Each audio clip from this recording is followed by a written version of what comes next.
Thank you for listening to GCN. Visit GCNlive.com today. I never remorse for you, no letters endorsing you. Pole position in the coffin is what is costing you. The caucus bosses who control the fortunes too. The mortgages of a culture with losses through and through. But it's the rebel arms. Godspeed with devil's charm. The shit made get switchblades in every arm. And this way we explain. All right, folks, we are live. Thursday, June 4th, 2009. And I'm going to get into H.R. 1444 in a moment, but I really want to talk about the grovel fest that's going on overseas right now. Now, he's kind of talking about his Muslim roots. Now it's on ABC, NBC, CBS, and really, if you don't think that they're controlled by the same people, well, now they're in talks of actually doing business together. I mean, actually getting together. Hearst Publications, let me find it right here. Hearst Publications is going to be with Disney, and where's the last one there? Here it is. Disney, Hearst, NBC in talks of joint cable venture.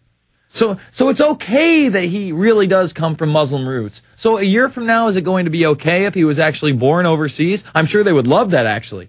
It would pave the way for other presidents like Arnold Schwarzenegger to come in. The Walt Disney Corporation, Hearst Corp., and NBC Universal are in talks to create a new corporate entity comprising of the 10 cable channels the three companies own jointly, including A&E, Lifetime, and History. A spokesman for NBC Universal said which is the media wing of General Electric Corp., was not immediately available for comment. The three partners close to the deal to create a joint venture that would hold the three popular cable channels, basically outside of Fox and News Corp. And Rupert Murdoch. The rest of the big media would become under one tent officially. It's not like they're not controlled by the same people. And out there, you know, Obama's out there groveling to the Saudi prince. What is it? Prince Faisal, I believe. Meanwhile, if you believe the official version of 9/11, the majority of the hijackers came from there. And the ones they did smuggle through Saudi Arabia, they did so through a base in Jeddah, Saudi Arabia. And the head of the visa department actually went public and said, yeah, these were Islamic militants, and they were working with their asset, Osama bin Laden. And that's in Fabled Enemies. Well, we won't talk about that, Jason. That can't be true. That's not possible. The government's never done anything bad. And now he's just going to say, yeah, you know, I'm part Muslim. Maybe he will come out as a full-blown Muslim and try to unite the world. I don't know how he's going to do it while he keeps bombing Pakistan, Iraq, and Afghanistan. Pakistan kind of on the side.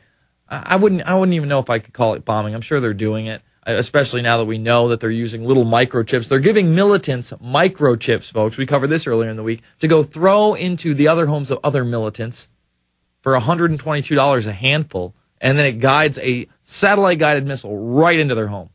And they can put them on cars, you name it.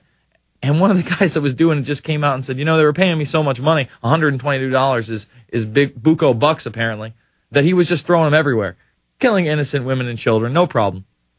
Yes, he's the real loving president. And they're trying to prop him up as president of the world. If we need a new global president, it's going to be Barack Obama. And again, they're amalgamating everything under him. You beat the GIVE Act, well, you're going to get H.R. 1444. And people were saying to me, well, this is just a committee.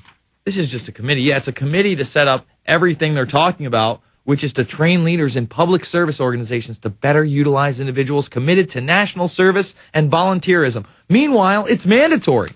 You go to Section 5, it says, what if all individuals in the United States were expected to perform national service or were required to perform a certain amount of national service?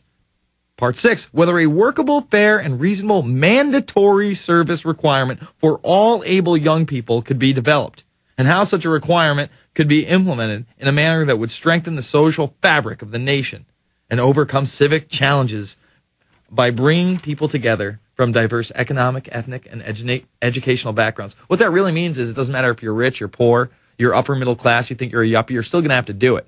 And then you come at me, oh, well, I'm middle-aged. Oh, I'm a baby boomer. Well, they've got something for you. They need senior volunteers in Section 12, and they actually say they need to create, effectively, a way to promote service among the baby boomer generation. What is this? It's mandatory service from the cradle to the grave. We got a blog over at the Infowarrior.com right now. We'll be back after this. 866-582-9933.